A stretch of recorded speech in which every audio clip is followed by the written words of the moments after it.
दिल्ली में सर्दियों के साथ प्रदूषण आता है, लेकिन इस बार दशहरे के बाद ही गुणवत्ता सूचकांक खराब श्रेणी में जा चुका है।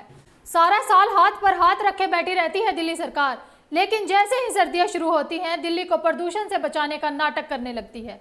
दिल्ली सरकार का मानना है सिर्फ सर्दियों में प्रदूषण होता है, और हैरानी की बात देखिए दोस्तों, ये बस आम लोगों के पटाखे छुटाने पर होता है। दिल्ली सरकार के कार्यकर्ता तो बिना प्रदूषण के पटाखे छुटाते हैं, और दिल्ली की हवा भी उनसे इतनी प्रसन्न है कि प्रदूषण ही नहीं होता, एयर क्वालिटी भी नहीं बिगड़ती। जैसा कि देखा गया, जब केजरीवाल की रिहाई की खुमारी में कार्यकर्ताओं ने इस बात की भी परवाह नहीं की कि दिल्ली में पटाखे चलाना प्रतिबंधित है।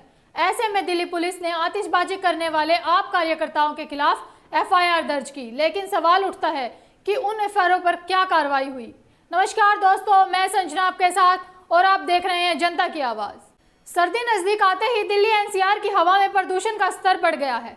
दिल्ली में हवा का स्तर खराब होते ही commissioner for air quality management सब क्वालिटी सर्व समिति से पूरे दिल्ली NCR में ग्रैप के स्टेज 1 के तहत 27 पॉइंट एक्शन लागू करने का फैसला लिया है।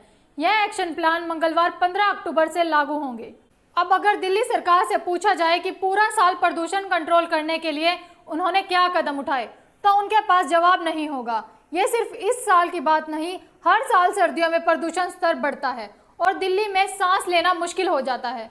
लेकिन दिल्ली सरकार प्रदूषण को लेकर बस एक ही बार ड्रामा करके बैठ जाती है। आपको बता दें, दिल्ली में लागू होने वाले सर्दियों के एंटी पॉल्यूशन उपयोगों में शामिल ग्रैप की प्रथम स्टेज में कंस्ट्रक्शन साइट पर डस्ट मैनेजमेंट, उचित वेस्ट मैनेजमेंट और नियमित तौर पर रोडों की सफाई शामिल है।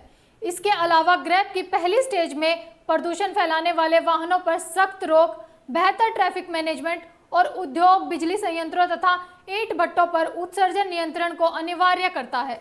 स्टेज 1 में खुले में कचरा जलाने पर बैन है, डिजिटल जनरेटर के उपयोग को सीमित करना और खाने वाली जगहों पर कोयले या लकड़ी के उपयोग पर प्रतिबंध लगाया गया है।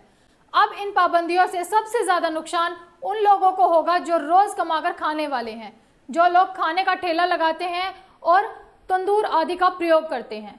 ग्रेप के पहले चरण में खास तौर पर ऐसे उपाय किए जाते हैं जो सर्दियों के मौसम में प्रदूषण रोकने में कारगर हैं।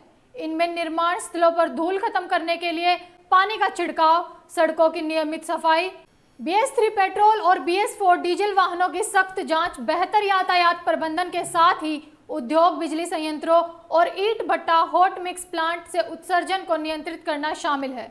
दिल्ली सरकार 1 जनवरी तक पटाखे जलाने और बनाने पर पहले ही रोक लगा चुकी है, तो अब यही बचा था।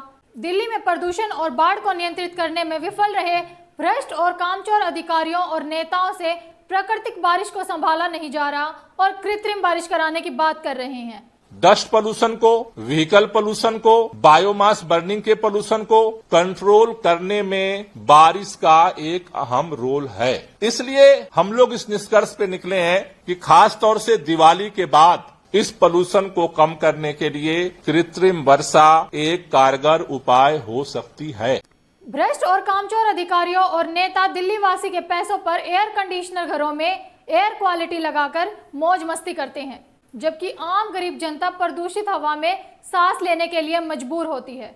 और अंत में छोटे स्तर पर काम करने वाले, रोज कमाने वाले, खाने वाले दिहाड़ी मजदूर का काम बंद करवा देती है और उन्हें अपनी सरकार की उपलब्धियां गिनाती है।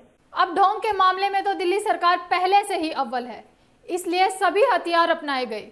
प्रदूषणकारी गतिविधियों पर अंकुश लगाने के लिए 311 app, green Delhi app, Sameer app और ऐसी अन्य सोशल मीडिया प्लेटफॉर्मों पर शिकायतों के निवारण के लिए त्वरित कार्रवाई सुनिश्चित की जाएगी, ऐसा कहा गया।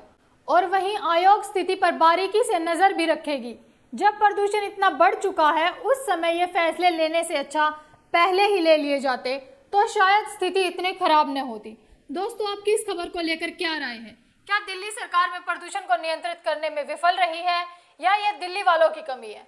हमें अपनी राय कमेंट बॉक्स में कमेंट कर जरूर बताएं और ऐसी ही बड़ी खबरों के लिए देखते रहें जनता की आवाज़। इस वीडियो को लाइक करें, शेयर करें और अगर पहली बार आप जनता की आवाज़ न्यूज़ चैनल को देख रहे हैं तो चैनल को सब्सक्राइब भी करें और घंटी जरूर बजाएं, चैनल की भी और सरकार की भी। आज की नेशनल मीडिया के मुकाबले में जनता का साथ दीजिए, उसकी ताकत बनिए, जनता की आवाज़ बनिए और हो सके तो इसके लिए हमारे चैनल को ज्वाइन भी कीजिए।